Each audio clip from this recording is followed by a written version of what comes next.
महाराष्ट्राचा अभिमान महाराष्ट्र दिन वक्ते, पत्रकार मित्र आणि बंधू भगिनी,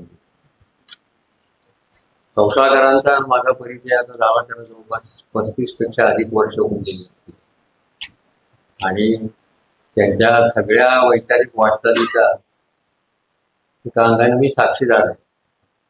त्यांची जसजशी पुस्तकं प्रसिद्ध होत गेली, जसजसं लेखन प्रसिद्ध होत गेलं, तसं त्याच्यामध्ये ते वाचणं, त्यांच्याशी बोलणं, त्यानिमित्ताने चर्चा करणं, गप्पा मारणं हे सतत गेले 30-35 वर्ष चालू आणि आजही ते तसंच रुटीन अजूनही आमच्या दोघांच्या पहिल्या गप्पांचं चालू असतं. या अशा व्यक्तिमत्वाचा ज्या वेळेला अमुत्पत्व होतो त्यावेळेला तो अगदी रुटीन पद्धतीनं किंवा औपचारिक पद्धतीनं न होता त्यांनी आयुष्यभर केलेल्या व्यासंगाला आणि ज्ञानग्रहणाला एक सलामी असावी या पद्धतीनं तो व्हायला पाहिजे अशी माझी कल्पना होती आणि चोरमऱ्यांनी असं सांगितलं त्या पद्धतीनं हा कार्यक्रम अरेंज होण्यापर्यंत हा सगळा अशी वाटचाल झालेली आहे. कौशलकरांच्या आस्थेचे जे विषय आहेत ते सगळे कार्यक्रम पत्रिकेत सुरुवातीला धर्मनिरपेक्षता, राष्ट्रवाद, लोकशाही, सेक्युलरिझम आणि राज्यघटना हे सगळे त्यांच्या आस्थेचे विषय या अर्थाने की या सगळ्या विषयांवर त्यांनी भरभरून मराठीमध्ये, इंग्रजीमध्ये लिहिलेलं आहे.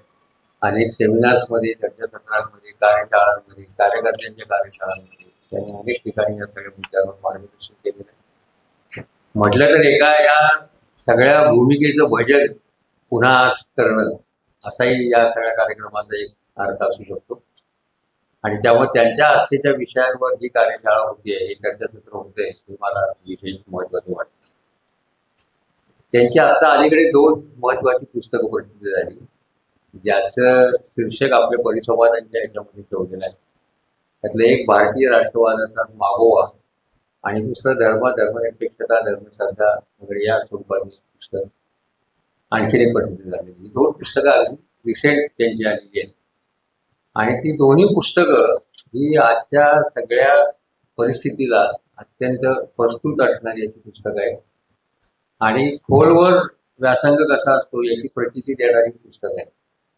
भारतीय राष्ट्रवादाचा मागोवा हे जे पुस्तक आहे याच्यामध्ये जवळपास त्यांनी ईस्ट इंडिया कंपनीपासून ते आत्तापर्यंतच्या जवळपास 2023-24 पर्यंतच्या सगळ्या घटना, त्याच्यामध्ये सगळे चळवळीमध्ये प्रवाह, राष्ट्रवादाचा पुढे मागे होत चाललेला प्रवाह, त्यांच्या अंतर्गत अडथळे याचा अत्यंत तपशिलाने मांडणी केलेली आहे. त्यामुळे ज्याला कुणाला भारतीय राष्ट्रवादाचा अभ्यास करायचा आहे त्याला संशोधकर सरांचं हे पुस्तक ओलांडून पुढे जाता येणार नाही. इतकं भक्कम पुस्तक त्यांनी या वर्षापूर्वी लिहिलेलं आहे.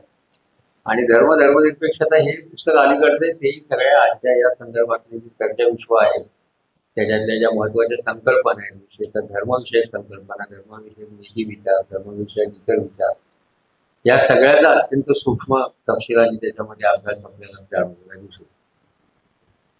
जिथे त्यांचं पहिलं पुस्तक थांबतं, भारतीय राष्ट्रवादाचा मागोवा, तिथे थांबतं, तिथून मी माझ्या विवेचनाला आलो. कारण त्याच्या आधीची जी सगळ्या 100-125 वर्षाची जी पार्श्वभूमी आहे भारतीय राष्ट्रवादाची, अनेक विचारवंत त्याच्यामध्ये होऊन गेले. अगदी महात्मा फुले दुःखितवादीपासून ते आताच्या अलीकडच्या काळापर्यंत त्या सगळ्यांचा आढावा त्यांनी घेतला होता. त्या ह्याच्यामध्ये मी पुन्हा जाणार नाही आणि त्याच विषयावर परिसंवाद असल्यामुळे पुस्तक केंद्रित असं मी न बोलता पुस्तकाच्या निमित्ताने, पुस्तकाच्या अनुषंगानं आणि आजच्या परिस्थितीची वेळ खाईल या दृष्टीतनं मला माझे निवेदन या संदर्भात आपल्यासमोर मांडायचं आहे. सध्या भारत एक कूस बदलतोय असं आपण म्हणायला हरकत. आधुनिक भारताचा विचार करताना मी आता करतो 3 टप्प्यांमध्ये विचार करतो. पहिला टप्पा अर्थातच स्वातंत्र्य मिळेपर्यंतचा टप्पा आहे. दुसरा टप्पा स्वातंत्र्य मिळाल्यापासून 22 जानेवारी 2022 पर्यंतचा टप्पा. खरं तर तो 14 साली टप्पा संपायला हरकत नाही, पण टेक्निकली 22 जानेवारी 2022 आणि 22 जानेवारी 2022 नंतर सुरू झालेला तिसरा टप्पा भारतीय राष्ट्रवादाच्या संदर्भामध्ये महत्वाचा आहे असं मला वाटतं. कारण आत्ताची सगळी परिस्थिती आहे ती 2014 ते 2022 आणि 2022 पासून आतापर्यंत या टप्प्याची रिलेट झालेली आहे आणि या अर्थाने मी असं म्हणतो की भारत काही कूस बदलतो. चौसाळकरांच्या ज्या पुस्तकामध्ये राष्ट्रवादाच्या भावामध्ये त्यांनी राज्य आणि राष्ट्र या दोन संकल्पना कशा भिन्न आहेत आणि त्यांचा अर्थ काय आहे याच्याबद्दल एक मीमांसा मांडलेली आहे. आणि आपण राष्ट्र राज्य असं म्हणतो तेव्हा राष्ट्र राज्याचा हा तिसरा टप्पा सुरू होण्यापूर्वी आधीचे जे दोन्ही टप्पे होते म्हणजे पहिला टप्पा विशेषतः स्वातंत्र्यपूर्व काळ आणि स्वातंत्र्योत्तर काळामधला विशेषतः 2014 पर्यंतचा टप्पा, याच्यामध्ये राष्ट्र आणि राज्य या दोन्ही संकल्पना एका अर्थाने सुरळीत चाललेल्या आहेत आणि बरोबर चाललेले आहेत. म्हणजे राज्यही सेक्युलर आहे आणि राष्ट्रही सेक्युलर आहे. जेव्हा जेव्हा राज्यावर राष्ट्र मात करतं त्यावेळेला अनर्थकारक परिस्थिती तयार होते. हिटलरचं उदाहरण आपल्या समोर आहे. आणि राज्यापेक्षा राष्ट्र बळकट व्हायला लागलं की मग अनर्थांना सीमा राहते. त्यामुळे तिथे राज्यही सेक्युलर होतं आणि राष्ट्रही सेक्युलर होतं. राष्ट्र याचा अर्थ मी तिथे नेशन असा केलेला आहे. आणि आत्ताच्या परिस्थितीमध्ये राज्य टेक्निकली सेक्युलर आहे कारण केवळ कॉन्स्टिट्यूशन मध्ये ते शब्द आहेत, काही प्रोव्हिजन्स आहेत, पण राष्ट्र मात्र सेक्युलर नाही. आणि राष्ट्र नुसतं सेक्युलर नाही असं नव्हे तर राष्ट्र एका विशिष्ट धर्माकडे झुकलेलं आहे म्हणजे हिंदू राष्ट्र. त्यामुळे नेशन फर्स्ट आणि हिंदू फर्स्ट या ज्या दोन्ही स्लोगन्स होत्या, दोन्ही घोषणा होत्या, त्या समानार्थी घोषणा होत्या. ज्यांना राष्ट्र हिंदूंचं करायचं त्यांच्यासाठी हिंदू हेच राष्ट्र असल्यामुळे मेजॉरिटी इज द नेशन या अंगाने ते हिंदूंचं राष्ट्र आहे आणि राष्ट्रही हिंदू आहे. आणि सगळा व्यवहार 2022 नंतरचा उघडपणे त्या दिशेने सुरू झालेला आहे. म्हणजे राज्य सेक्युलर राहिलेलं आहे तांत्रिकदृष्ट्या टेक्निकली, पण राष्ट्र मात्र सेक्युलर राहिलेलं नाही. फूस बदललं मी ज्याला म्हणतो त्याची ही सुरुवात या अंगाने आपल्याकडे झालेली आहे. दुसरा एक आंतरविरोध असा निर्माण झालेला आहे की जवळपास भारताची स्वातंत्र्य चळवळ सुरू झाल्यापासून ते 2014 पर्यंतचा मधला एखादा आणीबाणीचा अपवाद सोडला तरी सुद्धा पण त्याही अपवादामध्ये राष्ट्र राज्याच्या स्वरूपावर काही फारसा परिणाम झालेला नव्हता हे लक्षात घ्या. इंदिरा गांधींनी आणीबाणी जरूर आणली, स्वातंत्र्याची काही काळ मुस्कटदाबी झाली, पण पुन्हा त्या लोकशाहीच्या मार्गावर आल्या आणि पुढची गाडी त्यांनी पुन्हा सुरळीत केली. त्या काळामध्ये आणीबाणीच्या सुद्धा या राष्ट्राचं स्वरूप बदलायला किंचितही प्रयत्न त्यांच्याकडून झाला नाही. अगदी 42वी घटना दुरुस्ती आपल्याला किती अमान्य असली आणि ती अमान्य नसायला आली तरी सुद्धा त्याचा फायदा घेऊन त्यांनी राष्ट्राचं स्वरूप कुठे बदललेलं नाही. हा एक फरक लक्षात घेतला तर जवळपास स्वातंत्र्य चळवळीमधून ज्या प्रकारच्या राष्ट्र राज्याची संकल्पना आपण निर्माण करत आणलेली होती ती धर्मनिरपेक्ष प्रादेशिक राष्ट्रवादाची संकल्पना. राष्ट्रवादाचे अनेक पर्याय त्यावेळेला उपलब्ध होते. चौसाळकरांच्या विवेचना पुस्तकामध्ये त्याचा उल्लेख आहे. थोडीशी रिपिटिशन होईल पण ते महत्वाचं आहे म्हणून मला सांगायला हवं की जाणीवपूर्वक निवडलेला पर्याय हा धर्मनिरपेक्ष आणि प्रादेशिक राष्ट्रवाद आहे. आणि हा जाणीवपूर्वक निवडला म्हणजे ही जाणीवपूर्वक निवड ही फक्त स्वातंत्र्य मिळाल्यानंतर केलेली असं नव्हे. स्वातंत्र्य चळवळीच्या प्रत्येक टप्प्यामध्ये याच जाणीवेनं स्वातंत्र्याचा लढा पुढे जाताना आपल्याला दिसतो. ज्या वेळेला आपण असं म्हणतो की त्याच्या सगळ्या विषयामध्ये राष्ट्रवाद, लोकशाही, धर्मनिरपेक्षता, राज्यघटना हे सगळं आहे, भारताच्या संदर्भामध्ये या सगळ्या गोष्टींचा वेगळा वेगळा विचार होऊ शकत नाही. स्वातंत्र्य चळवळीमधून हे निर्माण झालेलं एक प्रकारचं इंटिग्रेटेड अशा स्वरूपाचं पॅकेज आहे म्हणायला हरकत. त्यातला कुठलाही भाग त्याच्यातनं वेगळा करता येतो. तुम्ही राष्ट्रवाद वेगळा केलात आणि तो दुसरा कशाला जोडला या देशाचं नुकसान होणार.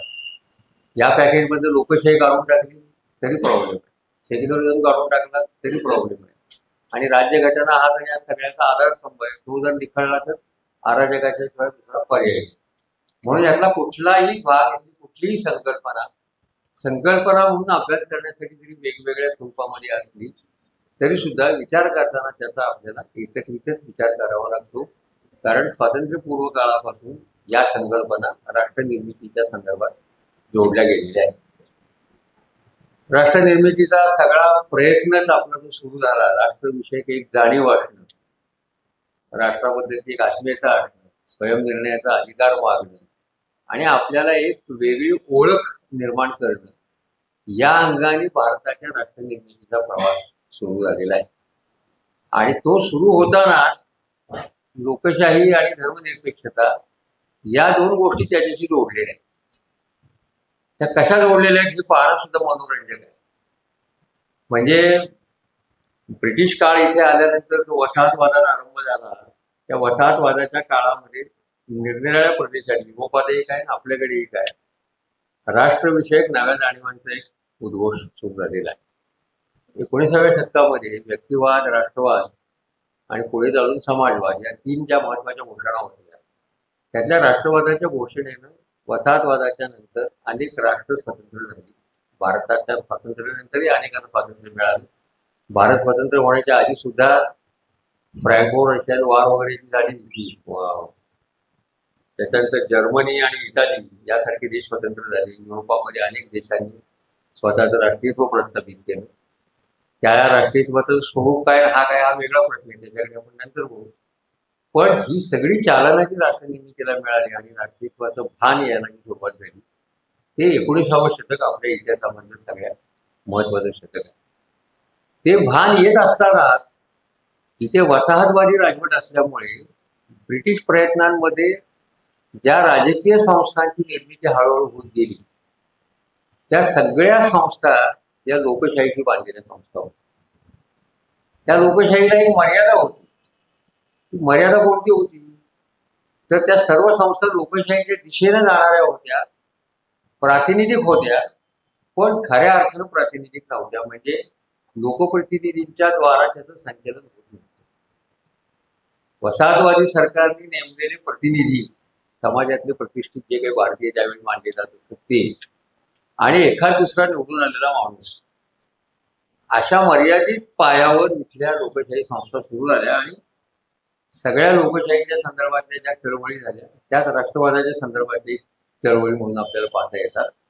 आणि त्याच्यामध्ये भारतीयांचं प्रतिनिधित्व कसं अधिक वाढेल, भारतीयांच्या हातामध्ये सगळा राज्यकारभार कसा येईल, सगळ्या प्रातिनिधिक लोकशाहीच्या संस्था भारतीय माणसांनी कशा भरल्या जातील, हे सगळे राष्ट्रवादी चळवळीतले लोकशाही पुढे नेण्याचे टप्पे म्हणून आपल्याला दाखवता येतात.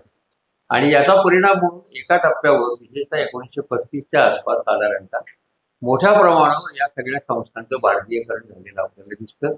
47 नंतर आपण स्वतंत्र झाल्यामुळे या बाबतीत काही आपल्याला निर्बंध असण्याचं कारण त्यावेळेला नव्हतं. परिणाम असा झाला की ही लोकशाहीची दिशा आणि राष्ट्रनिर्मितीची चळवळ त्याचं भान येणं ही एकाच वेळेला घडलेली प्रक्रिया. त्याच्यामुळे त्या काळामध्ये जे धुरंधर राजकारणी झाले आपल्याकडचे, कोल्हे असू देत, रानडे असू देत, गोखले असू देत किंवा अन्य पुटी मंडळी असू देत, या सगळ्यांच्या लेखनामध्ये, विवेचनामध्ये लोकशाहीचे उल्लेखच आपल्याला सातत्याने दिसतात. दुसऱ्या कुठल्या राज्यव्यवस्थेचे उल्लेख दिसत नाही. या अर्थानं राष्ट्रनिर्मितीचा एक धागा लोकशाहीशी बांधला गेलेला होता. या सगळ्या काळामध्ये भारताला राष्ट्र म्हणून उभं राहायचं असेल आणि स्वयंनिर्णयाचा अधिकार मागायचा असेल इतर राष्ट्रांसारखा, तर आपण कोण आहोत हे सुद्धा जाहीर होणं आवश्यक आहे. कोण होतो आपण? नेशन स्टेट नावाची गोष्ट आपल्या अस्तित्वात येण्यापूर्वी, भारतीय एक राष्ट्र येण्यापूर्वी आपण कोण होतो? तर आपण जाती, धर्मात आणि भाषिक ह्याच्यामध्ये विभागलेले समुदाय होते. मराठी, बंगाली, पंजाबी या प्रकारचे समुदाय होते, भाषिक समुदाय. जात तर भारतव्यापीच होती आणि धर्मही होते, सगळे धर्म इथे होते. त्यामुळे जवळपास आपल्या प्रत्येकाला त्या काळामधल्या या तीन स्वरूपाच्या ओळखी होत्या. एक जातीची ओळख आहे, एक धर्माची ओळख आहे आणि एक भाषेची ओळख आहे. या तीन ओळखींच्या पलीकडची ओळख आपल्याला नव्हती. आणि ती ओळख जर राष्ट्र निर्माण करायचं असेल, निर्मिती करायची असेल, तर ती आपल्याला निर्माण केली पाहिजे. म्हणून ती जी ओळख निर्माण झाली त्याला आपण भारतीयत्व असं नाव. म्हणजे आता आम्ही भारतीय आहोत ही आमची प्रधान ओळख आहे. नंतर मग मी अमुक भाषेचा आहे, अमुक धर्माचा आहे, अमुक जातीचा आहे, या दुसऱ्या तीन ओळखी या दुय्यम आहेत. हे करणं कशासाठी आवश्यक होतं? त्या काळामध्ये जे ब्रिटिश अधिकारी इथे होते, जॉर्ज सॅटी सारखे, जॉर्ज बर्नार्ड शॉ सारखे नाटक लिहिणारे किंवा साहित्यिक, किंवा रुडयार्ड किपलिंग सारखा साहित्यिक, या सगळ्यांनी एक सतत दोषा असा लावला होता की भारत हे कधीही राष्ट्र होऊ शकत नाही, कारण इथे भरपूर भाषांची संख्या आहे आणि इतक्या संख्येच्या याच्यात या राष्ट्राला कोणती एक भाषा असणार नाही. त्यामुळे हे राष्ट्र होणार नाही, त्यामुळे इथे लोकशाही वगैरे येण्याचा संबंध होणार नाही. त्या सगळ्यांच्या समोर पश्चिम युरोपातल्या भाषिक राष्ट्रांचा नमुना होता आणि एक भाषा एक राष्ट्र हा नमुना असल्याच्यामुळं तिथे एक भाषा नसल्यामुळे राष्ट्र कसं निर्माण होईल त्याच्यावर मात करताना तेव्हापासून हा निर्णय झालेला आहे, हा जाणीवपूर्वक झालेला आहे स्वातंत्र्यपूर्व काळापासून. आणि स्वातंत्र्योत्तर काळामध्ये तोच निर्णय घेऊन आपण पुढे चाललेलो आहोत की आम्ही भारतीय आहोत आणि भारतीय असण्यासाठी आमच्या बाकीच्या ज्या गोष्टी आहेत त्या आम्ही आता दुय्यम केल्या. आणि त्याचबरोबर हे भारतीय कोणाला म्हणायचं हा जो प्रश्न होता त्याचाही निकाल स्वातंत्र्यपूर्व काळात लागलेला. आणि तो निकाल लागताना आपण अशी भूमिका घेतलेली त्या काळातल्या चळवळींनी, राजकारण्यांनी, नेत्यांनी की जो त्या काळातल्या भारताच्या सरहद्दीमध्ये राहतो आहे तो सगळे भारतीय आहेत. म्हणजे त्याच्यामध्ये हिंदू आले, बौद्ध आले, जैन आले, मुस्लिम आले, पारसी आले, जैन, ख्रिश्चन आले, सगळे. म्हणजे भारतीयत्वाची संकल्पना मांडताना सुद्धा तिथे आपण धर्मनिरपेक्षता घेतली. म्हणून या राष्ट्राचा जन्म होतानाच एका बाजूला लोकशाही आणि दुसऱ्या बाजूला धर्मनिरपेक्षता या दोन गोष्टी आपल्याला चिकटलेल्या आहेत. त्या तिन्ही सकट आपल्या राष्ट्रनिर्मितीचा प्रवास चालू झालेला होता. आणि 47 साली ज्या वेळेला घटना निर्माण करण्याचा प्रश्न आला आणि घटना समिती बसली त्याही वेळेला या देशाच्या राज्यकारभाराचा नमुना कोणता असावा, लोकशाहीचा असावा का हुकुमशाहीचा असावा का अन्य कुठला असावा, 2-3 पर्याय होते. एक हिटलरचा पर्याय होता एका अंगाने, फॅसिस्ट राष्ट्र उभं करायचं की नाही या अंगाने. हे सगळे आपण जाणीवपूर्वक तेव्हाही नाकारले आणि आधी नाकारले. कारण जे काँग्रेसचे ठराव विशेषतः 1920 नंतरचे गांधींच्या काळामध्ये 1930 नंतरचे ठराव, 35ची घटना दुरुस्ती आणि 47 सालचा स्वातंत्र्याचा कायदा, हे सगळं जर आपण लक्षात घेतलं तर याच्यामध्ये आपण ब्रिटिश किंवा संसदीय लोकशाहीच्या दिशेनं जाणार हे स्पष्ट झालेलं होतं. त्याच्यामुळे त्याची चर्चा झालेलीच नाही. चर्चा कशाची झाली, अध्यक्षीय लोकशाही हवी का संसदीय लोकशाही हवी याची चर्चा झाली. आणि त्याही चर्चामध्ये एका बाजूला आंबेडकर, दुसऱ्या बाजूला पंडित नेहरू यांनी संसदीय लोकशाहीचं महत्व पटवून दिल्याच्या नंतर तोही पर्याय बाद झाला आणि संसदीय लोकशाहीच्या मार्गाने आपण जाणार. म्हणजे स्वातंत्र्य मिळाल्यानंतर आणि स्वातंत्र्यपूर्व काळापासून चालत आलेला हा जो सगळा वारसा आहे तो आपण संविधानाच्या मध्ये ग्रंथित केला. आणि संविधान त्याच्यावर आधारलेलं असल्यामुळं संविधान हा आता आपल्या राष्ट्रवादाचा एक अविभाज्य असा भाग झालेला आहे. आणि ते संविधानाची सगळी पायाभरणी 1930 पासूनच्या काँग्रेसच्या सगळ्या ठरावांमध्ये दिसते. 1928 साली मोतीलाल नेहरूंचा जो नेहरू रिपोर्ट आला त्याच्यामध्ये दिसते, 35च्या कायद्यामध्ये सुद्धा दिसते. आणि या अर्थानं आपल्याला एक संविधान कुठल्या दिशेनं तयार होणार त्याचीही कल्पना स्वातंत्र्यपूर्व काळाच्या जवळपास आलेली होती. त्यामुळे हा सगळा प्रवास लोकशाही आणि धर्मनिरपेक्षतेच्या अंगाने आणि प्रादेशिक राष्ट्रवादाच्या अंगाने. भारताच्या स्वातंत्र्य लढ्याचं आणखीन एक महत्वाचं वैशिष्ट्य होतं की साम्राज्यवादाच्या विरोधात आम्हाला लढायचं होतं याचा एक अर्थ केवळ ब्रिटिश साम्राज्यशाहीतून जावी एवढा मर्यादित नव्हता. साम्राज्यवाद्यांचं जे अर्थकारण आहे, वसाहतवाद्यांचं जे अर्थकारण आहे ज्याच्यामध्ये इथे प्रचंड लूट या देशामध्ये ईस्ट इंडिया कंपनी आल्यापासून ते जाईपर्यंत झालेली आहे, त्या लुटीचा सिद्धांत झाल्यानंतर आमचं शोषण होते आणि शोषणाला आमचा विरोध आहे. म्हणून भारतीय स्वातंत्र्य चळवळीच्या या सगळ्या राष्ट्रवादाला झालेला एक शोषण विरोधाचा सुद्धा बाजू, शोषण विरोधाची त्याला चिकटलेली आहे. म्हणजे आम्ही साम्राज्य निर्माण करणार नाही, आम्ही वसाहतवाद करणार नाही, आम्ही शोषणही करणार नाही आणि शोषितही राहणार नाही, अशा प्रकारची भूमिका घेऊन भारतीय राष्ट्रवाद हा स्वातंत्र्य चळवळीतनं निर्माण झालेला आपल्याला दिसतो. आणखी त्याचं वैशिष्ट्य मागाशी बघितलं तसं तो इन्क्लुझिव्ह होता. म्हणजे त्याच्यातलं जे बिलॉंगिंग आहे, सेन्स ऑफ बिलॉंगिंग आहे, तो अदर कोण आहे या कॉन्टेक्स्टमध्ये नाही. त्याला इंग्रजीमध्ये आदरिंग असा शब्द काही अभ्यासकांनी वापरला, युगेंद्र जाधवांच्या अलीकडच्या लेखनामध्ये बिलॉंगिंग विदाऊट ऑदरिंग असा एक शब्द आलेला आहे. म्हणजे दुसऱ्या कोणाच्या तरी कॉन्टेक्स्टमध्ये असा आम्ही विचारच केलेला आहे.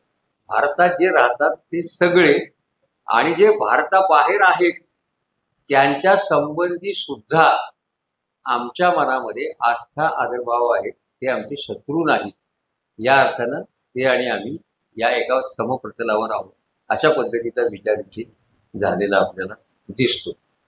आणि त्याच्यामुळे एक्सक्लुजनचा मुद्दा आपल्या या संबंध याच्यामध्ये कुठेच आलेला नाही. कोणाला वगळावं ही आपल्या राष्ट्रवाद्याची कधीच भूमिका आहे.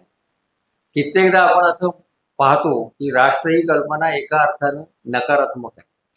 नकारात्मक आहे म्हणजे मी कोण आहे हे सांगताना मी कोण नाही हेही तुम्ही सांगत असता.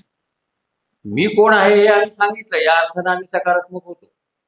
पण मी कोण नाही हे सांगताना आम्ही फार नकारात्मक राहिलेलो नाही. म्हणजे आम्ही भारतीय आहोत, जर्मनीचे नाव, फ्रेंचचे, फ्रान्सचे नाव हे आपल्याला मान्य आहे.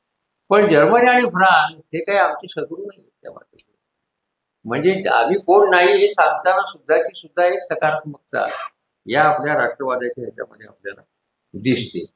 म्हणून अगोदर आपल्याला राज्य मिळालं, नंतर आपल्याला हे आधी आपल्याला राष्ट्र मिळालं, नंतर राज्य मिळालं, आपण स्टेट उभं केलं, कॉन्स्टिट्यूशन उभी केली आणि हा सगळा प्रवास सुरू करून आपली ही जगाला एक विलक्षण वाटणारी अशी जी लोकशाही होती तिचा सगळा प्रवास हा आपण याच्या सगळ्या सकट सुरू झाला. तो जवळपास नेहरूवियन कालखंड ज्याला आपण म्हणतो 70 सालापर्यंत, तर त्याच्यात आयडियलच्या अंगाने कुठली बाधा आली नाही. 70 सालानंतर ध्येयवादी नेतृत्वाची या पिढीचा स्वातंत्र्य चळवळीची जैव संबंध होता ती पिढी कमी कमी होत गेली. राज्यकर्त्यांच्या दुसऱ्या पिढ्या पुढे आल्या आणि स्वातंत्र्य लढ्याचा ध्येयवाद थोडासा क्षीण होत गेला. पण तो जरी क्षीण झाला तरी सुद्धा 2014 पर्यंत तो ध्येयवाद कुठल्या ना कुठल्या स्वरूपामध्ये आपल्याला शिल्लक दिसतो. ही या राष्ट्रवादाची एक महत्वाची उपलब्धी आपल्याला सांगता यायला पाहिजे. आणि हा जो राष्ट्रवाद आहे हा धर्मनिरपेक्ष प्रादेशिक आहे तुम्ही म्हणलं, पण त्याही काळामध्ये स्वातंत्र्यपूर्व काळामध्ये संस्थाकाच्या पुस्तकामध्ये त्याचा थोडक्यात उल्लेख आलेला आहे की या सगळ्या फुटीर शक्ती शिल्लक होत्या. शिखांची फुटीर शक्ती होती, मुस्लिम लीग तर होतीच होती, तमिळनाडूमध्ये काही वेगळेच वांशिक राजकारण चाललेलं होतं आणि हिंदू राष्ट्रवादी शिल्लक होता. ते सगळे क्षीण होते राष्ट्रीय चळवळीच्या प्रभावाच्या काळामध्ये. याच्यापैकी काही राष्ट्रीयत्वाचा दावा करणाऱ्या ज्या शक्ती होत्या त्या स्वातंत्र्यानंतर हळूहळू क्षीण होते. म्हणजे इंदिरा गांधींच्या हत्येनंतर आणि शासनाने कडवी भूमिका घेतल्याच्या नंतर शिखांचा अलगतावाद जवळपास संपलेला. स्वातंत्र्य मिळाल्यानंतर आणि पार्टिशन झाल्याच्या नंतर मुस्लिम लीगची आक्रमक आव्हानं त्या काळात जे होते संबंध राजकीय आव्हान संपलेलं आहे आणि लष्करी आव्हान देण्याइतकी मुस्लिम लीग कधीच बळकट त्याही काळामध्ये नव्हती, आता तर नाहीच. म्हणजे ही दोन आव्हानं संपली. तामिळनाडूचं जे आव्हान होतं वांशिक राष्ट्रवादाचं ब्राह्मणाच्या चळवळीमधून निर्माण झालेलं पेरियार मॉडेल ज्याला आपण म्हणतो, त्याने 1962 पर्यंत हा सगळा उद्योग करून पाहिला की आम्ही भारताचे नाही आहे, आम्हाला इथे राहायचं नाही, आम्हाला. पण 65 नंतर सरळ सरळ आपल्याला असं दिसतं की त्यांनी हे मॉडेल, ही कॉन्स्टिट्यूशन सगळ्या अर्थानं स्वीकारलेली आहे आणि त्याच्या चौकटीचा भाग म्हणून ते कार्यरत आहे. म्हणजे 65 हे साल असं आपल्याला मार्क करता येईल एका अर्थाने की सगळ्या पातळीवर स्वातंत्र्य चळवळीतनं आलेला ध्येयवाद, राज्यघटना हे सगळ्या भारतीयांकडनं स्वीकारलं गेलेलं आहे. फक्त न स्वीकारलेला एकच भाग होता तो हिंदू राष्ट्रवाद, की त्याने शेवटपर्यंत स्वीकारलेलं. त्यांच्या त्या काळातल्या ऑर्गनायझर सारख्या वर्तमानपत्रामध्ये असेल, पांचजन्यसारख्या वर्तमानपत्रामध्ये असेल, त्यांच्या वाङ्मयामध्ये असेल, सगळीकडे सतत हे आम्हाला मान्य नाही, ही घटनाही आम्हाला मान्य नाही, या प्रकारची घटना हिंदुस्थानचे लोक स्वीकारणार नाहीत, इथपर्यंतचा सगळा प्रचार चालू होता. गांधींची हत्या झाली नसती कदाचित तर आत्ता ज्या स्वरूपात ती शक्ती आपल्याला उभी दिसते महाभयानक स्वरूपात, तिचं स्वरूप कदाचित स्वातंत्र्योत्तर काळामध्ये वाढतच गेलं असतं, ते क्षीण राहिलं नसतं. त्यांच्या दुर्दैवानं त्यांनी गांधींची हत्या केली आणि पुढे 25 ते 30 वर्ष त्यांना मान खाली घालून बसायला. हे माझं निरीक्षण आहे, केवळ हे गोळवळकरांचं निरीक्षण तेच आहे. गांधींची हत्या झाली आणि संघ 50 वर्ष मागे गेला असं त्यांनी उद्गार काढलेलं.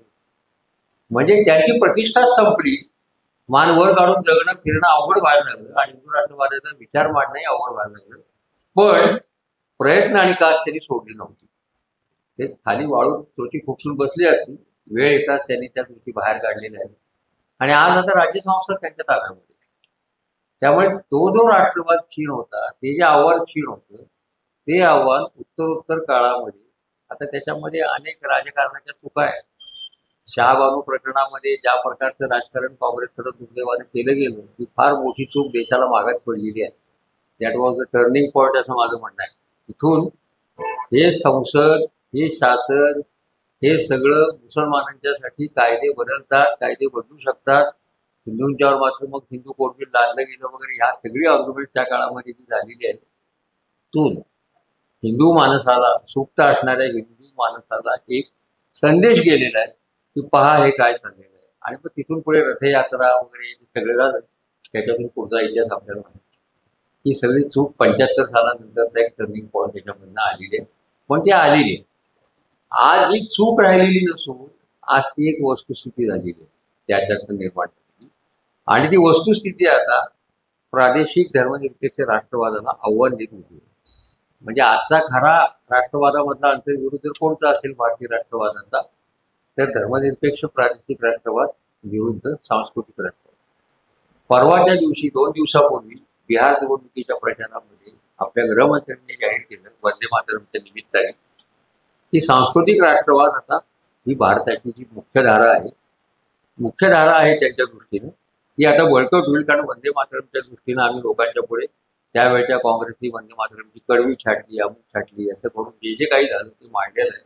आता सांस्कृतिक राष्ट्रवाद रुजायला एक अनुकूल पार्श्वभूमी निर्माण झाली आहे. याचा अर्थ आपण मी असा करतो की प्रादेशिक राष्ट्रवादापुरते हे जे आव्हान आहे सांस्कृतिक राष्ट्रवादाचं, हे आता सर्व ताकदीनिशी आणि राज्य संस्थेच्या पाठिंब्याने एका बाजूला उभं राहिलेलं आहे. त्या राज्य संस्थेचा सुद्धा विचार करताना एक गोष्ट महत्वाची लक्षात ठेवली पाहिजे. स्वातंत्र्य मिळाल्यानंतरची राज्य संस्था ही डावी किंवा पूर्ण डावीकडे किंवा पूर्ण उजवीकडे झोपलेली नव्हती. सेंटर पण त्याचं लिनिंग जे होतं ते लेफ्टकडे होतं. कारण नेहरूंसारखा माणूस पंतप्रधान होता ज्यांच्यावर समाजवादी विचारांचा प्रभाव होता. पण त्याच वेळेला व्यवहारवादही त्यांच्या अंगी असल्यामुळं त्यांनी टोकाची डावी भूमिका टाळून डाव्या भूमिकेचा वर्चस्व राहील अशा पद्धतीनं अर्थव्यवस्थेची सगळी फेररचना केली. सार्वजनिक क्षेत्र तो नेतृत्वस्थानी असणं, ती कमांड असणं, खाजगी क्षेत्राला एक प्रोत्साहन, सहकारी क्षेत्राला एक प्रोत्साहन आणि गांधींनी प्रेरित असणारी जी ग्रामोद्योगी रचना होती तिलाही प्रोत्साहन, असं एक सगळं त्यांनी त्यावेळेला अटेम्प्ट करण्याचा प्रयत्न केला. आणि हा सगळा प्रयत्न जवळपास आपल्या राज्य संस्था कुठल्याही एका टोकाकडे न झुकणं हे 1990 पर्यंत चालू राहिलेलं आपल्याला. 90 नंतर आपण एक स्पष्ट भूमिका घेऊन जागतिकीकरणाच्या प्रवाहामध्ये गेलो. आणि जागतिकीकरणाच्या प्रवाहामध्ये गेल्यामुळे त्याचं जे काही लॉजिक आहे, जागतिकीकरणाचं जे काही तर्कशास्त्र आहे ते मान्य करावं लागलं. आणि उदारीकरणाची भूमिका घेऊन सार्वजनिक क्षेत्राचं महत्त्व मर्यादित करणं, खाजगी क्षेत्राचं महत्त्व वाढणं, परदेशी भांडवलाचं मुक्तपणे स्वागत करणं, परदेशी वस्तूंची आयात मुक्त होऊ देणं, हा सगळा एक खेळ आपल्याला 90 नंतर सुरू झालेला दिसतो. तरी एक बघण्यासारखी गोष्ट अशी आहे, तरी सुद्धा राज्य संस्थेचं लिनिंग जरी उजव्या बाजूला थोडंसं झुकलेलं असलं तरी ते ॲब्सोल्यूट ज्याला आपण म्हणतो तितकं ते झालेलं नव्हतं. तितकं त्याही काळात ते झालेलं नाही. 2014 नंतर पहिल्यांदा देशामध्ये सार्वजनिक क्षेत्राला यापुढच्या अर्थव्यवस्थेमध्ये फारसं स्थान नाही अशी भूमिका घेणारं सरकार अस्तित्वात आलं. आणि ते पहिल्यांदा त्यांनी जाहीरपणे सांगितलं की आता सार्वजनिक क्षेत्रात हे बाद झालं, उलट ते कमी कसं करता येईल, निर्गुंतवणूक कशी वाढवता येईल, त्याच्यासाठी मंत्रालय स्थापन केलं गेलं. अरुण शौरींसारखा मंत्री त्या खात्याचा मंत्री होता. आणि आत्ताही दरवर्षीच्या अंदाजपत्रकामध्ये तुम्ही पहा निर्गुंतवणुकीतनं किती रक्कम उभी राहील याचा एक कॉलम आत्ताच्या अंदाजपत्रकामध्ये सुद्धा आपल्याला पाहायला मिळतो की जे इन्कमची बाजू आहे भारत सरकारचं उत्पन्न कशातून येणार आहे ते सगळे टॅक्सेस, आयकर, अमुक त्याच्यामध्ये डिसइन्व्हेस्टमेंटमधनं किती येणार आहे हा एक मोठा फॅक्टर आहे. आणि तो दिवसेंदिवस तो आकडा वाढत जातोय हे लक्षात घ्या. म्हणजे जेवढा आकडा वाढेल तेवढ्या कॉन्टेक्स्टमध्ये पब्लिक सेक्टरमध्ये इन्व्हेस्टमेंट विड्रॉ होईल किंवा विकली जाईल. ते आता बँकांपर्यंत येऊ शकतो. म्हणजे आता राज्य संस्था ही तटस्थ राहिलेली नाही. एका अर्थानं ती पूर्णपणे उजवीकडे झुकलेली आहे. दुसऱ्या बाजूला त्याची आग्रही भूमिका घेणे याचा दुसरा अर्थ असा की राष्ट्रवादाला एक्सक्लुजनरी स्वरूप देणं, वगळण्याची भूमिका कुठे ना कुठे सुरू करते. त्यातला पहिला टप्पा त्यांनी नागरिकत्वाच्या संदर्भातला जो कायदा बदलला आणि बाहेरच्या देशातून येणाऱ्या ह्याच्यामध्ये मुस्लिम ही कॅटेगरी वगळून टाकली. तिथून त्याची एका अर्थाने सुरुवात झाली. त्याच्यामुळे आता इथे राहणारे बाकीचे जे कोणी असतील हिंदूंच्या खेरीज ते नागरिक असतील, दुय्यम नागरिक असतील, त्यांना काही हक्कही असतील, पण प्रायोरिटी त्यांना राहणार नाही. कारण नेशन या कन्सेप्टशी जोडलं गेलेलं जे बिलॉंगिंग आहे ते बिलॉंगिंग 2014 नंतर त्यांनी बदलले. तोपर्यंत आपण असं मानत होतो की नेशनचं belonging it is to all, कोणाला आम्ही त्यांना वगळले, सगळ्यांना हे नेशन आपलं आहे, सगळ्यांचं आहे असं वाटते. आता हा सेन्स ऑफ बिलॉंगिंग 2014 नंतर पूर्णतः बदललेला आहे आणि त्याच्यामुळे एका मेजॉरिटेरियन नॅशनलिझमकडे आपली वाटचाल चालू आहे. गमतीचा आणि आंतरिक भाग पुढे असा आहे की मेजॉरिटियन असं म्हणत असताना सुद्धा मेजॉरिटी असणाऱ्या समुदायांना याचा खरोखर मटेरियल बेनिफिट किती होतो तोही फारसा होताना दिसत नाही. मग मेजॉरिटी असण्याचा अर्थ काय, तर तिथे आता प्रतीकांना महत्व आले, सिम्बॉल्स ऑफ मोर इम्पॉर्टंट. 3000 फुटाचा वल्लभभाईचा पुतळा आम्ही उभा केला. हा जो कोणी भारत अखंड करणारा किंवा भारताचं ऐक्य स्थापित करणाऱ्या माणसाची काही तिथे बूथ राखली जात होती ती आम्ही राखली. राम मंदिर आम्ही उभं केलं. काशी, वाराणसी वगैरे ते जे सगळे कॉरिडॉर्स मध्ये निर्माण झाले ते आम्ही उभे केले. म्हणजे हिंदू समाजाला महत्वाचं असणारं देवालय, देवळं, पुतळे, मंदिरं हे आता आम्ही बिलॉंगिंगच्या भूमिकेतून प्रतीकात्मक पातळीवर जास्त त्याच्यावर भर देतोय आणि त्याचा परिणाम म्हणून मटेरियल बेनिफिट्सकडे आम्हाला लक्ष देण्याची गरज नाही किंवा ते खपून जाते. मग मणिपूर सारखी गोष्ट सुद्धा त्याच्यामध्ये खपून जाते, तिकडे कोणाचं फारसं लक्ष योग्य गोष्ट सोडली तर जात नाही. म्हणून या बिलॉंगिंग मध्ये सुद्धा पुन्हा महत्व आहे ते रिलिजन आणि रिलिजनच्या ह्याच्यामध्ये सगळी प्रतीकं यांना महत्व आलंय. या पद्धतीचं हे बिलॉंगिंग नवीन सुरू झालेलं आहे. ही देवळं वगैरे नव्हती का पूर्वी. प्रादेशिक राष्ट्रवादाचं हे कायम वैशिष्ट्य आहे. भूभाग आम्हाला महत्वाचा आहे, आम्ही नाकारत नाही. भूभागामध्ये असणारी सगळी वैविध्यताही आम्हाला महत्वाची आहे, ही आम्ही नाकारत नाही. पण इथे राहणारी, जगणारी, मरणारी, कष्ट करणारी, श्रमणारी जी माणसं आहेत त्यांना याच्यामध्ये प्राधान्य राहील आणि त्यांचा विचार राहील. ते इथे राहत आहेत पण त्यांचं कल्याण, त्यांचा फायदा, त्यांचे बेनिफिट्स याच्याकडे आम्हाला वळायचं असल्यामुळे आर्थिक धोरणांना त्यावेळेला जे महत्व आलेलं होतं ते महत्व आजच्या कालखंडामध्ये आर्थिक धोरणांना नाही. मंदिरं भारतामध्ये सहस्रावधी वर्ष झाली आहेतच. मंदिरं आहेत, मशिदी आहेत, चर्चेस आहेत, हे सगळं आहे. याला आज नव्यानं महत्व द्यायचं कारण काय आहे? नव्यानं महत्व द्यायचं कारण असं आहे की इथे हिंदू एथॉस क्रिएट करायचा होता आणि तो केल्याखेरीज हिंदू मतांचं कन्सॉलिडेशन होत नाही.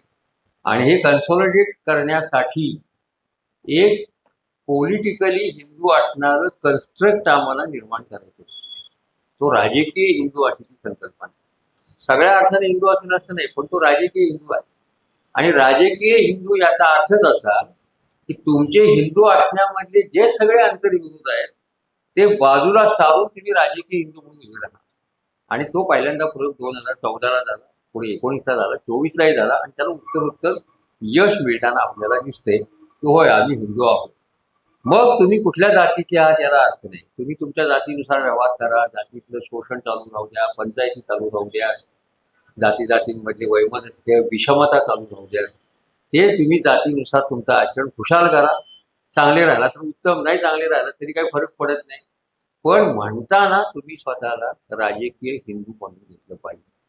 आणि हे पॉलिटिकल कन्स्ट्रक्ट करण्यामध्ये त्यांना जे यश आलं त्या यशापासून भारतीय राष्ट्रवादाचा हा दुसरा अध्याय ज्याला आपण म्हणतो तो सगळ्यात चालू झालेला दिसतो. आणि त्याच्यामुळे साम्राज्यवाद विरोध, वसाहतवाद विरोध हा काही आजच्या राष्ट्रवादाचं वैशिष्ट्य म्हणून मी सांगणार नाही. कारण त्याच्यात तुम्ही म्हणायचं म्हटलं तुम्हाला आम्हाला एखादा देश अंकित करायचा आहे, वसाहत करायची, तरी ते शक्य नाही. अगदी पीओके सारख्या भागामध्ये सुद्धा आज ते शक्य नाही असं आपल्याला दिसतंय. आपल्या घोषणा काही असतो पण ते शक्य नाही एका अंगाने. त्यामुळे तुम्ही साम्राज्यवादी आहात, वसाहत विरोधी आहात, याला काही आजच्या अर्थानं फारसा अर्थ नाही, कारण आजचं जग त्याच्या पलीकडे गेले. पण जगभर जो एक मास्टर ड्राईव्ह तयार होते, मास्टर नॅरेटिव्ह तयार होते एका अंगाने, खंबीर नेतृत्व, ज्याला टफ हँड म्हणू आपण आता, किंवा इफेक्टिव्ह हँड ज्याला म्हणू, की जो परिणाम करतोय, अशा हातामध्ये देश सोपवला जाणं, ही प्रक्रिया जवळपास गेल्या 5-10 वर्षामध्ये आपल्याला सुरू झालेली दिसते. निर्णय देशांमध्ये निवडून आलेले राष्ट्राध्यक्ष वगैरे त्यांच्या सगळ्या व्यवस्था पाहिल्या तर आपल्याला हे पटायला हरकत नाही की हे दिसते आता सगळीकडे. त्यात भारतही त्यातला अपवाद नाही. का प्रश्न काय आहे, एखादं कणखर नेतृत्व उभं राहणं आणि त्यांनी निवडणुकीच्या निर्णयांचा विचार न करता निर्णय घेणं, असं म्हणताना म्हटलं जातं या अर्थाने कणखर आहे, पण तसं ते असतंच असं नाही. आता CSDSचा जो प्यू रिसर्च सर्वे आलेला आहे तो फार इंटरेस्टिंग सर्वे आहे. सगळ्या वयोगटातला सर्वे आहे. त्याच्यामध्ये अनेक प्रकारची प्रश्नोत्तर आहेत. त्या सगळ्या तपशिलामध्ये मी आता जात नाही. निरीक्षणाच्या अंगाने काय दिसतं की असा एक कणखर हात हवा आहे आणि तो निवडणुकीची पर्वा न करणारा हवा आहे. आम्ही विजयी होऊ किंवा न होऊ. आता विजयी होऊ किंवा न होऊ पण आम्ही हे करणार, याचा व्यवहाराचा अर्थ काय होईल? आम्ही जे करू ते आमच्या भूमिकेचा भाग असेल, लोकांना ते हवा असेलच असं नाही. त्याशिवाय निवडून येऊ किंवा न येऊ ही भाषा येणार. म्हणजे उद्या तुम्हाला कणखर नेतृत्व, कणखर राष्ट्र, बलाढ्य राष्ट्र याच्यामधल्या अडथळ्यांमध्ये, समजा टू मच डेमोक्रेसी मधल्या एका मंत्र्याने विधान केलं होतं तसं, हा अडथळा आहे का? हा जर अडथळा असेल तर तो आम्हाला बाजूला केला पाहिजे. म्हणजे टू मच डेमोक्रेसी ही जर बळकट राष्ट्र निर्माण करण्यामध्ये अडचण ठरत असेल तर तिचा विचार करायला पाहिजे की किती टू मच ठेवायची, तिची मचमच किती चालू द्यायची, याचा विचार केला पाहिजे. आणि मग कन्स्ट्रेंट्स ऑन डेमोक्रेसीची सुरुवात केली. आणि ती सुरुवात एकदा झाल्याच्या नंतर प्राधान्याने एक लोकशाहीचं चित्र सांगाडा तुमच्या समोर उभा राहतो, घटना तुमच्या समोर असते, निवडणुका तुमच्याकडे होत असतात, पण प्रत्यक्षामध्ये शासन व्यवहार नावाची जी गोष्ट आहे त्याच्यामधनं कॉन्स्टिट्युशनल प्रॅक्टिसेस हद्दपार होताना दिसतात. आणि मग तुम्हाला असं दिसतं की मोठ्या प्रमाणात विरोधी पक्षांची संख्या तुरुंगात असताना सुद्धा, किंवा त्यांना मेंबरशिप त्यांची पार्लमेंटची तात्कालिक बडतर्फ करून तात्कालिक त्यांना सस्पेंड करायचं आणि महत्वाची विधेयकं पास करून घ्यायची. महत्वाच्या विधेयकांवर आवाजी मतदानानं चर्चा घडवून आणायची नाही, आवाजी मतदान होकार किंवा नकार द्यायचा. ह्या प्रकारची प्रॅक्टिसेस वाढायला लागल्याच्या नंतर कॉन्स्टिट्युशनल व्हॅल्यू हळूहळू मागे पडायला लागतात. आणि त्यातला सगळ्यात मोठा धोका जर कोणता असेल तर we are eroding legacy of democracy. लोकशाहीची मूलभूत आदिमान्यता जी आहे तीच हळूहळू आपण शबल करत चाललेलो आहोत, तिच्याकडे दुर्लक्ष करत चाललेलो आहोत. आणि निवडणुकीपुरती लोकशाही शिल्लक राहील. आणि तो खेळ हा काही विशिष्ट सामाजिक गटांच्या अखत्यारीतला खेळ आहे. त्याच्यामध्ये सगळे भारतीय समाविष्ट होऊ शकतात. म्हणजे निवडणुकीला लागणारा खर्च, निवडणुकीचं सगळं आतापर्यंत जर आपण कामकाज पाहिलं तर प्रतिनिधित्वाचा पाया, लोकप्रतिनिधित्वाचा पाया दिवसेंदिवस अत्यंत अरुंद होत चाललेला आहे. फार मोठा विस्तृत पाया प्रतिनिधित्वासाठी आज उपलब्ध नाही. पूर्वी उपलब्ध नव्हता, पण प्रगती झालो असं जर आपण म्हणत असू तर तो पाया खरं तर विस्ताराने विस्तृत व्हायला पाहिजे होता. कोणालाही निवडणुकीला उभं राहता येतं एवढी एक तांत्रिक गोष्ट फक्त त्या पायाची आपण सांगू शकतो. प्रत्यक्षामध्ये प्रतिनिधी होणं आणि मग प्रतिनिधी झाल्यानंतर काय करायचं हा पुन्हा वेगळा भाग आहे. पण प्रतिनिधी होणं हे सुद्धा कठीण झालेलं आहे. म्हणून प्रतिनिधित्व इतकं अरुंद होत चालण्याचा परिणाम संसदेमध्ये लोकमताचं जे प्रतिनिधित्व पडतं, जे प्रतिबिंब दिसतं आपल्याला, ते सर्व भारतीयांचं तांत्रिकदृष्ट्या टेक्निकली मतदानातून आलेलं आहे. हे टेक्निकली म्हणता येतं, मटेरियली आपल्याला त्या पद्धतीनं म्हणता येतं. आणि हा फरक जसा वाढायला लागतो तसं मग दुसरे काही प्रश्न उपस्थित होतात. म्हणजे आंबेडकरांनी जो एक इशारा त्या काळात दिलेला होता, मला महत्वाचा वाटतो तो, की ते बहुमताने निर्णय होतील संसदेत, हे बरोबर आहे. संसदेचे निर्णय बहुमताने व्हावे, पण त्या बहुमताची संकल्पना आंबेडकरांनी काय मांडलेली होती, ती पॉलिटिकल मेजॉरिटीची मांडली, ती कम्युनल मेजॉरिटीची नव्हती. आणि जात, धर्म आणि संप्रदाय यांचं जे स्थान आहे भारतीय समाजामध्ये, ते जर कमी झालं नाही उत्तर काळामध्ये, त्या दिशेनं लोकशाहीचा विकास झाला नाही, तर हीच पॉलिटिकल मेजॉरिटी कम्युनल मेजॉरिटीमध्ये बदलू शकते. आणि मग कम्युनल मेजॉरिटीतून जे संसदेचे निर्णय होतील ते सार्वभौमत्वाच्या नावाखाली तुम्हाला स्वीकारावे लागतील. चांगलं उदाहरण घ्यायचं झालं तर त्रिवार तलाकचा जो मुद्दा आहे, तुम्हाला तलाक कायद्यातनं हद्दपार करायचा होता, तोंडी तलाक, ठीक आहे, तुम्ही असं एवढं म्हणून थांबला असतात ना की तोंडी तलाक यापुढे कायदेशीर राहणार नाही, त्याला कुणाला तलाक बायकोला द्यायचा असेल त्याने न्यायालयाद्वारे तो तलाक द्यावा, न्यायालयीन प्रक्रिया पुढे, इथे म्हणून थांबतात. तेवढं न करता असा तलाक देणारा फौजदारी कायद्याच्या कक्षेमध्ये आणणं, 3 वर्षाची शिक्षा देणं, 3 वर्ष घरातली कमावती व्यक्ती तुरुंगात गेली तर त्या बायका मुलांनी काय करायचं याचा विचार न करणं, त्याच्याबद्दलची कोणतीही तरतूद न करणं, आणि सिव्हिल चौकटीमध्ये असणारा मॅरेज ऍक्ट हा फौजदारी कायद्यामध्ये घेऊन बसवणं, याचा अर्थ काय? याचा अर्थ तुम्ही कोणातरी सूड घेताय. सूड घेण्याची कल्पना पॉलिटिकल आहे, कम्युनल आहे. म्हणजे या प्रकारचे निर्णय कम्युनल मेजॉरिटीमधून घेतले जाते. आणि इथे एका दुसऱ्या पेचाला मग सामोरं जावं लागतं. दुसरा पेच कुठला आहे? आपण कायम राज्यशास्त्रात शिकवत आलो. भारतामधले अनेक घटनातज्ञ या बाजूचे आहेत, मला कल्पना आहे त्याची, की संसद ही अंतिम आणि सार्वभौम आहे. हे नेहरूपासून सगळ्यांच्या म्हणणं होतं. आणि संसदेच्या सार्वभौमत्वाला धक्का लागू नये. आता संसद सार्वभौम आहे याचा पुन्हा अर्थ काय करायचा, हा आज वादाचा मुद्दा आहे. संसद करेल तो कायदा मान्य करायचा का? तो जर मान्य करायचा नसेल तर मग संसद सार्वभौम आहे म्हणजे काय?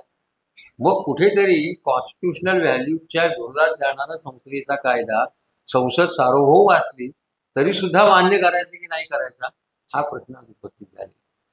आणि त्याची अनेक उदाहरणं आपल्याला आजच्या कोर्टाच्या कामकाजांमधून सांगता येतात. आणि त्याच्यामुळे इथे फारकत काय होती मग अशा प्रकारच्या राजवटींमध्ये? Spirit of the constitution, spirit of the democracy या चौकटीमध्ये पार्लमेंटचं कामकाज होऊ शकतं.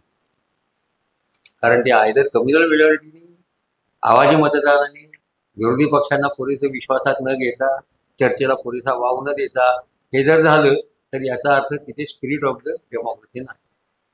आणि कॉन्स्टिट्युशनल व्हॅल्यूज काही सांगत आम्हाला हा कायदा करायचा, आम्ही हा करणार आहे, त्याच्या प्रोसिजर पाळल्या गेल्या नाही पाळल्या गेल्या तरी चालतील, याचा अर्थ स्पिरिट ऑफ द कॉन्स्टिट्यूशन काय ते म्हणजे एक कूस आपण आता अशी बदललेली आहे. आपण अशा टप्प्यावर आहोत की तिथे स्पिरिट ऑफ द कॉन्स्टिट्यूशन आणि स्पिरिट ऑफ द डेमोक्रेसी या दोन्ही गोष्टीला कमीत कमी महत्त्व राहिलेलं आहे. म्हणून प्रोसिजरल डेमोक्रेसी आज अस्तित्वात राहील त्याची गॅरंटी नाही.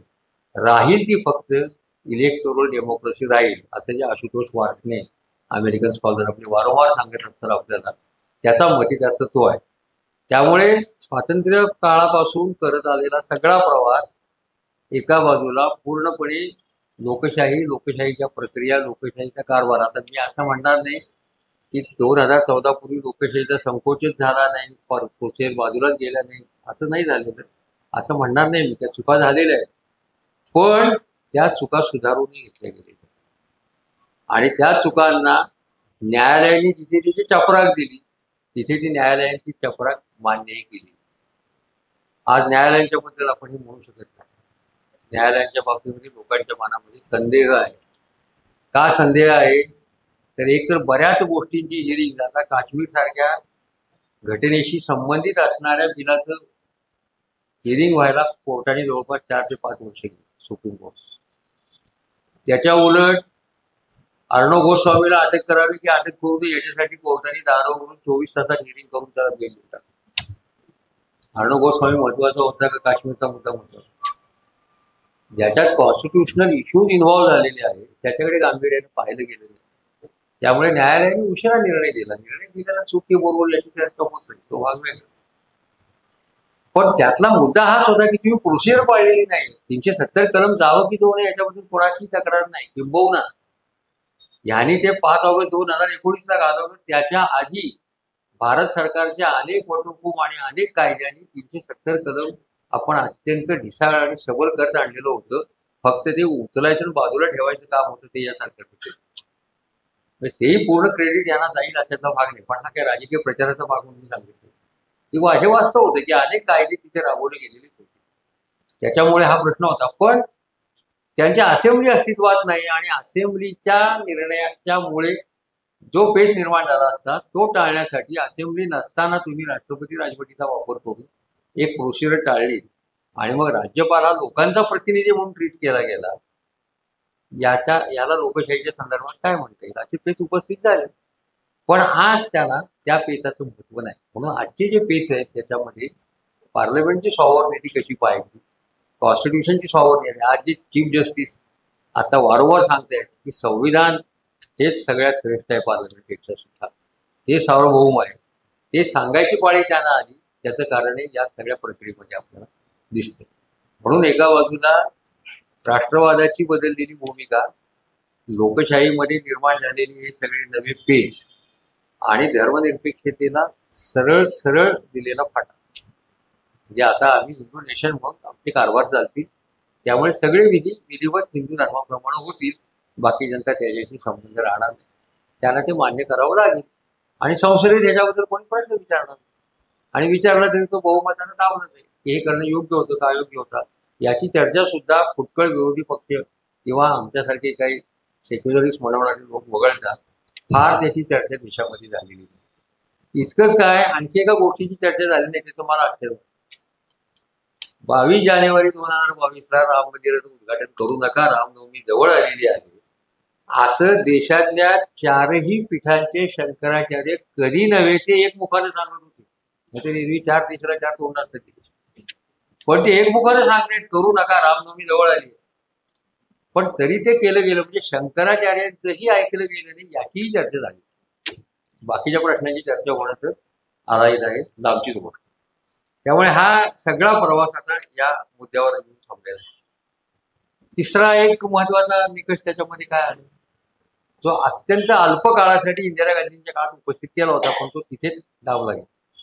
पण आता equating the state with a single person, equating the nation with a single person. Bharat म्हणजे अबू किंवा यांचा भारत, त्यांचा भारत, या पद्धतीचा भारत, हे आता नवीन सूत्र सुरू झालेलं आहे. त्यामुळे अमुक एक नेता हा संबंध देशाचं सगळ्या बाबतीचं प्रतिनिधित्व करतो या प्रकारची समज निर्माण करण्याचे प्रयत्न जाणं करतो. कितीही लोकप्रिय नेता असू दे, कितीही लोकप्रिय पंतप्रधान असू दे, देवरूच लोकप्रिय होतेच, प्रचंड लोकप्रियता होती, पण ही never equated himself with the nation. कधीच नाही ते असं म्हणाले मी म्हणजे भारत आहे. किंवा काँग्रेसवाले त्याही वेळी म्हणाले नाही की तू फक्त इंदिरा गांधींच्या काळात एकदाच घडली इंदिरा इंडिया म्हणण्याची, पुढे ती झाली. पण आता रोजच आपण ऐकतो यांचा भारत आहे, हा कोणाचा भारत आहे, हा यांचा भारत आहे, त्यांचा भारत. म्हणजे हे जे इक्वेटिंग आहे हे घातक आहे. हे कुठल्या दिशेनं जाईल, ह्या नेत्याचे हात बळकट केले पाहिजे, ह्या नेत्याला पाठिंबा दिला पाहिजे. याचं कारण हा कणखर आहे. कधी नव्हे ती हिंदूंना एक असा ओरडून मी हिंदू आहे असं सांगणारा नेता मिळालेला आहे. हे सगळं लक्षात घेता आता या नेत्याला पर्याय शोधता कामा नये किंवा पर्याय निघता कामा नये. इथपर्यंत सोशल मीडियावरचा डिस्कोर्स आपण गेलेला पाहतो. सोशल मीडियावर हा डिस्कोर्स रोज चालू असतो आणि त्याच्यामध्ये इथपर्यंत भूमिका लोकांनी आल्या की आता याच्याशिवाय दुसरा पर्याय नाही, आता दुसरा कुठलाही नेता नको. आणि मग याच्यासाठी 4 गोष्टी लोकशाहीला इकडे तिकडे झाल्या बिघडत होती. काय बिघडत होती? मग लिगल डेमोक्रेसी राहिलीच पाहिजे का? शेवटी राष्ट्रीय लोकशाही असा निर्णय रेफरंडमला टाकला गेला भारतात, तर काय चित्र सांगू शकत नाही. छातीटोपपणे लोकशाही देईल हे सांगण्याची माझी छाती होत नाही. कारण प्रसारमाध्यम त्याच्यावरचं असलेलं नियंत्रण आणि सोशल मीडिया त्याच्यावर असलेलं सगळं नियंत्रण आणि एकूण या तंत्रज्ञानातून निर्माण झालेल्या सगळ्या शक्तींचा वापर आजची राज्यसंस्था पुरेपूर करताना आपल्याला दिसते. आणि त्याच्यामुळे लोकांच्या मनामध्ये या प्रकारची समज निर्माण करणं, कल्पना निर्माण करणं हे तुलनेनं सोपं झालंय, कारण या कल्पना निर्मितीचा आणि कल्पनेच्या प्रसाराचा वेग आणि गती या तंत्रज्ञानाच्या मध्ये फार मोठ्या प्रमाणावर वाढलेली आहे, प्रचंड प्रमाणावर वाढलेली आहे. म्हणजे एक कल्पना आत्ता मी इथे मोबाईलवर क्लिक करेपर्यंत दूर देशापर्यंत करोडो लोकांना जाऊन पोहोचतो. याचा फायदा या सत्तेने घेतला, त्यात वाद नाही. तो काय त्यांचा धोरणीपणा म्हणा किंवा दूरदृष्टी म्हणा काही म्हणा. पण आता त्याचे जे होणारे परिणाम आहेत किंवा झालेले परिणाम आहेत ते बाजूला करणं हेच एक मोठं आव्हान होतं. आणि ते बाजूला करताना त्या तंत्रज्ञानाचीच मदत पुन्हा तुम्हाला घ्यावी लागणार आहे, हे तितकंच महत्त्वाचं. चौथा महत्वाचा बदल इक्वेटिंग द स्टेट आणि पर्सनच्या नंतरचा चौथा महत्वाचा बदल मला असं दिसतो याच्यामध्ये, की धर्म नावाच्या गोष्टीकडे पुन्हा एका नव्या दृष्टीतनं पाहण्याचा प्रयत्न सुरू झालेला आहे. आणि तो नवी दृष्टी म्हणजे धार्मिक तत्वज्ञानाच्या अंगाची वगैरे ही नवी दृष्टी नाहीये. या धर्माचं महत्व ठसवणं, वाढवणं, त्याच्यासाठी सरकारी उपक्रम राबवणं, सरकारी आस्थापना असतील, उपक्रम असतील तर राबवायचे आणि त्याच्यातून ते ठसवायचे. आणि मग चांगला भारतीय असणं म्हणजे काय, तर फ्यूज रिसर्चच्या सर्वेमध्ये एक गोष्ट होती की चांगला भारतीय असण्याच्या बद्दल लोकांनी मतं काय दिली, जो सच्चा हिंदू आहे, चांगला हिंदू आहे, तो चांगला भारतीय असू शकतो, असं एक ओपिनियन त्याच्यात आलेलं आहे. इतरांच्या बद्दलही आलंय, पण पर्सेंटेज ज्याला जास्त आहे ते या मुद्द्याला जास्त. म्हणजे चांगला भारतीय असण्यासाठी चांगला हिंदू असला पाहिजे, चांगला मुसलमान असला पाहिजे, चांगला ख्रिश्चन असला पाहिजे, हे मी समजू शकतो. पण चांगला हिंदू असेल तर चांगला भारतीय होऊ शकतो. याच्यात भारतीयत्वाची कोणती संकल्पना आपण गृहीत धरूया? आपण गृहीत धरत असलेल्या भारतीयत्वाच्या संकल्पनामध्ये मी राष्ट्राचा आहे, मी राष्ट्रप्रेमी आहे, मी भारतीय आहे, याचा मी अर्थ असा करतो की I am respecting the laws of land, I am respecting the institutions created by the law of land आणि I am following those institutions. असं जर मी म्हणत असेल तर मी खऱ्या अर्थानं by spirit I am Indian असं मला म्हणता येईल. तर बाय स्पिरिट हिंदू असणं आणि बाय स्पिरिट इंडियन असणं याच्यात फरक पडू शकतो की नाही? फरक पडणार. बाय स्पिरिट हिंदू असण्यामध्ये you must follow certain rituals, जी स्पेसिफाय केलेली आहे धर्मांमध्ये ती तुम्ही फॉलो केली पाहिजे. ती जर केली नाही तर तुम्ही स्पिरिच्युअल हिंदू होऊ शकत नाही. मग चांगला हिंदू झाला नाही तर तुम्ही चांगला भारतीय होणार नाही. म्हणजे ही जी डायकोटॉमी आहे, चांगला भारतीय असणं, चांगला धार्मिक माणूस असणं, याच्यामध्ये एका वेगळ्या दृष्टीनं आज आपल्याकडे सगळं पाहिलं जातं. त्याच्यामुळे रिस्पेक्टिंग द इन्स्टिट्यूशनचं महत्व कमी व्हायला लागलेलं. आणि ज्या पद्धतीनं आता आपण एक तमाशा संबंध महाराष्ट्राच्या राजकारणात पाहतो आहोत की सगळे भले भले नेते कुठे ना कुठे अडकलेले आहेत आणि ते उघडकीला आलं की मग मर्डेकर म्हणतात तसं माना पडल्या मुरगळल्या विणं, तशी अवस्था सगळ्यांची झाली. मुरगळल्यासारखं पडतात, माना न मुरगळल्यासारखी. इथपर्यंत अधपतनाचा एक प्रवास या पुढच्या काळामध्ये गेल्या 10-11 वर्षामध्ये झालेला आहे आणि तो थांबेल असं मला वाटत नाही. याचं कारण ते थांबवणारी शक्ती म्हणून ज्या सिव्हिल सोसायटीकडे आपण पाहतो ती सिव्हिल सोसायटी त्या पातळीवरची नाही. हे सगळ्यात महत्वाचं कारण त्याच्यामध्ये. दुसरं, या धर्माच्या याच्यामधून दुसरा एक मुद्दा पुढे आलेला आहे की तुम्ही प्रत्येकानेच आपापला धर्म आणि आपापली जात इतकी घट्ट धरून ठेवा की त्याच्यामध्ये फटी पडता कामा नये. म्हणजे 150-200 वर्षातलं सगळं प्रबोधन ब्रिटिश काळातलं जाती संस्था डिली करण्यामध्ये झालं, धर्माची लिगसी कमी करण्यामध्ये झालं, सार्वजनिक व्यवहारांमध्ये धर्म जेवढा जास्त बाजूला जाईल तेवढं पाहण्यामध्ये झालं. ते सगळं उलट चक्र आज तुम्हाला असं दिसतंय की तुम्हाला आरक्षण हवं असेल, जात घट्ट करून ठेवा. तुम्हाला हिंदू म्हणून जगायचं असेल, खतऱ्यात यायचं नसेल तर हिंदूंचा धर्म म्हणून जे काही आज सांगितलं जातं ते घट्ट करून ठेवा. आणि मग धर्माला एक सेमिटिक स्वरूप देणं, त्याची एक इन्स्टिट्यूशन निर्माण करणं आणि नसलेला धर्म जो संस्थात्मक नव्हता त्याला संस्थात्मक धर्माच्या पातळीवर आणून बसवणं, असा एक प्रयास आता तुम्हाला धार्मिक अंगाने सगळीकडे चाललेला दिसतो. आणि मग त्याचा परिणाम म्हणून अँटी इंटलेक्च्युअलिझम आणि अँटी इन्स्टिट्यूशनलिझम हे दोन प्रवाह सुरू होते. विचारवंतांना कंडेम करणं, मारणं बिरणं तर सोडून द्या, ते प्रकार चालूच असतात. कंडेम करायचं, महत्वच करायचं नाही. फॉरवर्ड की हार्डवर्क अशासारखा स्लेश उपस्थित करायचं. फॉरवर्ड आणि हार्डवर्कचा काय संबंध आहे? हार्डवर्क कोणी करू शकतो नाही. ते हार्डवर्क करून सामान्य माणूस मरतोय तरी त्याला पुरेसा रोजगार मिळत नाही. अशा वेळेला हार्डवर्क म्हणताना आपले जीभ रेटताना विचार करायला पाहिजे. फॉरवर्डची तुलना करतो आपण. पण म्हणजे हे सगळं आता या अंगाने सुरू केलं. त्यामुळे इन्स्टिट्यूशनच्या बद्दल आस्था नाही आणि इंटलेक्च्युअलिझमला फारसा वाव नाही. आणि सगळ्यात महत्वाचं नॅरेटिव्ह आता उपस्थित झालेलं आहे की डिफरन्स सत्ताधाऱ्यांच्या मताची असणारा तुमचा प्रतिक्रिया फरक डिफरन्स जर असेल तर that is labelled as an anti national. ही सगळ्यात मोठी. म्हणजे मला आठवतंय की आचार्य नरेंद्र देव हे संसदेमध्ये असले पाहिजेत, त्यांच्या विरोधात उमेदवार उभा करू नका असं नेहरूंनी आवर्जून सांगितलं. त्यांच्याही पक्षात त्यांचं ऐकलं गेलं नाही. एका साध्या माणसाने त्यांचा पराभव केला, आम्हाला सोडून द्या, नेहरूची शोभा केली. पण असं म्हणणारा निदान एक पंतप्रधान होऊन तरी गेला भारत की मला विरोधक संसदेत हवेत, मला त्यांची भाषणं ऐकायची आहे, त्यांच्यामधनं काही मुद्दे मला मिळाले तर हवे असं म्हणणारी लीडरशिप कोणत्याही पातळीवर केंद्रीय, प्रांतिक, जिल्हा परिषदा, नगरपालिकापर्यंत नाही. आपला दोष एकच, विकासाच्या कार्यक्रमात राजकारण नको. विकास कशाला म्हणायचं तर रस्ते बांधा, अमुक करा, याला विकास म्हणायचं.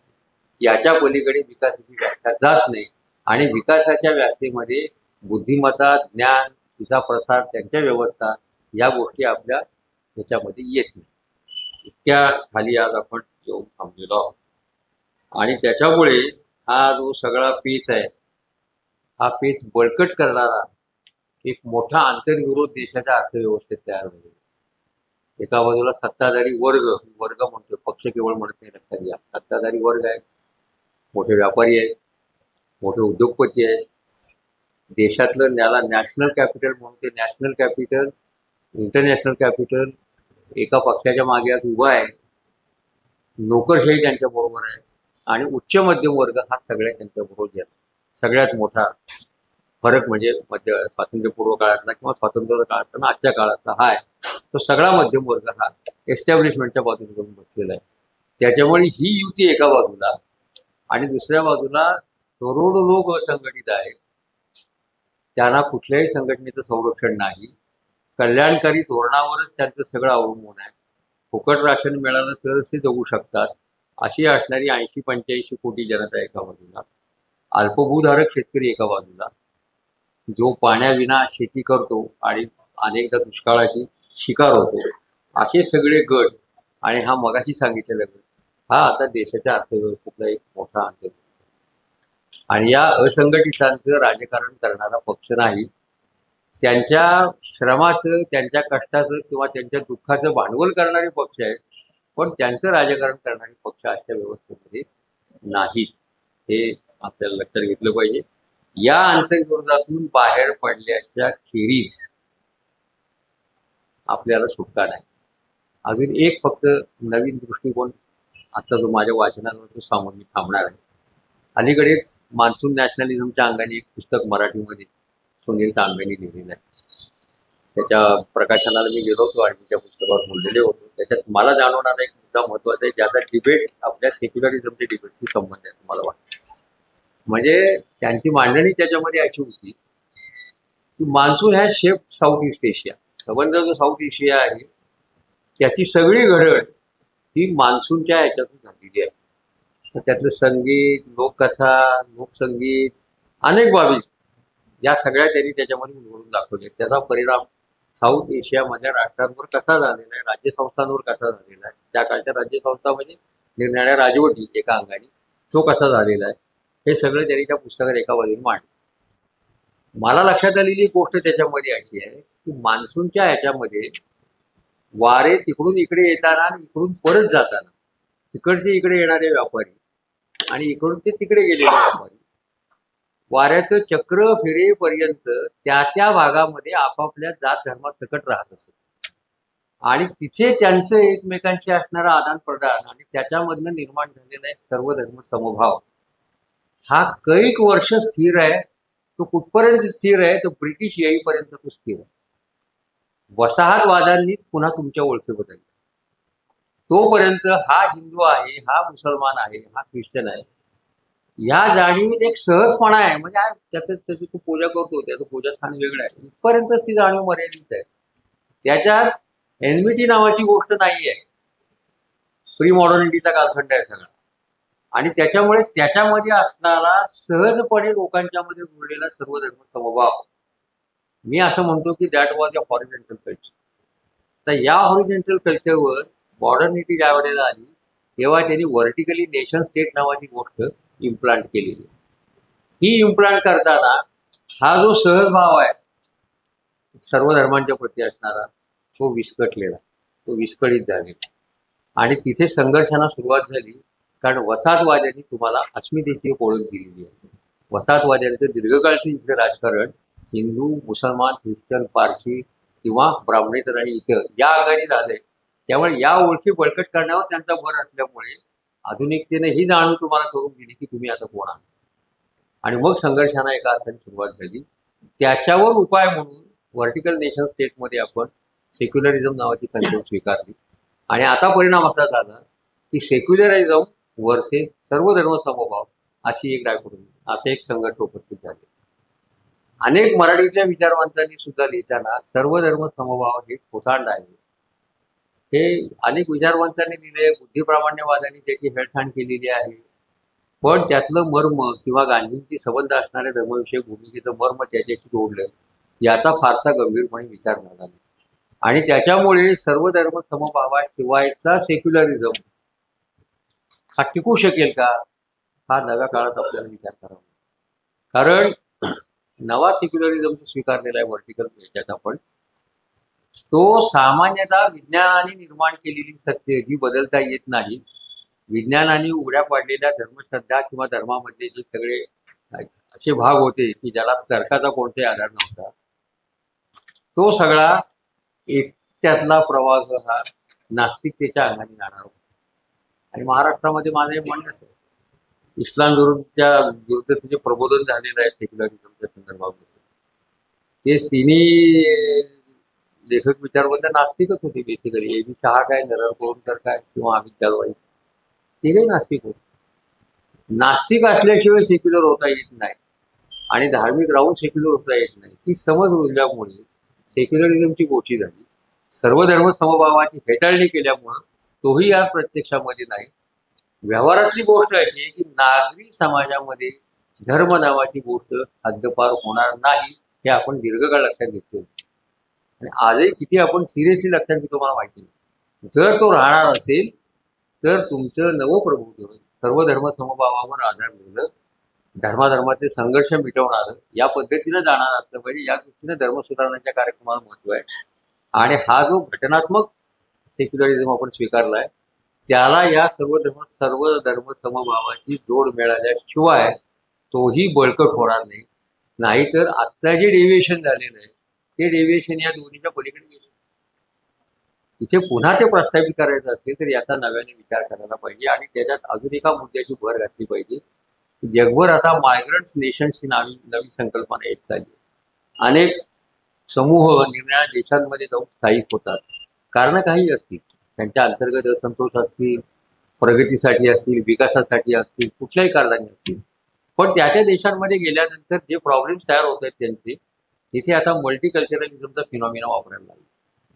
म्हणजे बहुसांस्कृतिकता असणार आणि मिनिमम कॉमन काय आहे ते एकदा मान्य केल्याच्या नंतर बाकीचे समुदाय आपापल्या पद्धतीनं वागण्याला उभा असतील. पण मिनिमम कॉमन मधनं मात्र कोणाला सूट मिळणार नाही, तिथपर्यंत आलेलं. म्हणून सर्व धर्म समभाव आणि मल्टीकल्चरलिझम या दोन्हीची जोड दिल्याशिवाय आजच्या काळातली धर्मनिरपेक्षता टिकू शकणार नाही. ती अशी वाहत जाऊ द्यायची नसेल तर धर्माविषयी कौसाळकरांच्या पुस्तकामध्ये जे त्यांनी काही मूलभूत मुद्दे मांडलेले आहेत ते पुढच्या परिसंवादात त्याचा विषय असल्यामुळे त्या तपशिलात मी जात नाही. पण ते लक्षात घेतले तर धर्माकडे बघण्याची एक नवीन दृष्टी आपल्याला जोपासली पाहिजे. एवढं लक्षात घेतलं तर या सगळ्या पेच प्रसंगांच्या उलगडा होणं आणि त्याच्यावर मात करणं हे आपल्याला शक्य. मी थांबतो. धन्यवाद.